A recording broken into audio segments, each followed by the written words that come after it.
अस्सलामुअलैकुम। जमशेद भाई क्या हाल है जी? ठीक है, खैरियत है। शायद फार्म अब्बास से बोल रहा हूँ। कल जमशेद भाई एक वीडियो कल भी मैंने आपको बताई थी, इस फीमेल का मैंने कल भी बताया, प्रेग्नेंट थी माशाल्लाह। इसने जमशेद भाई 5 महीने दी है ना, माशाल्लाह सेहतमंद और एक्टिव है।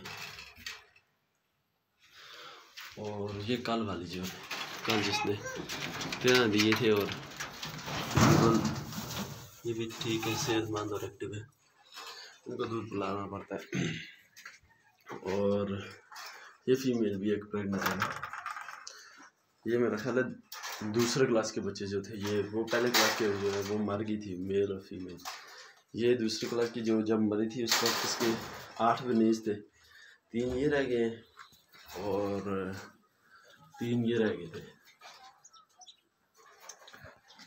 और ये 2 मेल हो गए, एक फीमेल। ये 2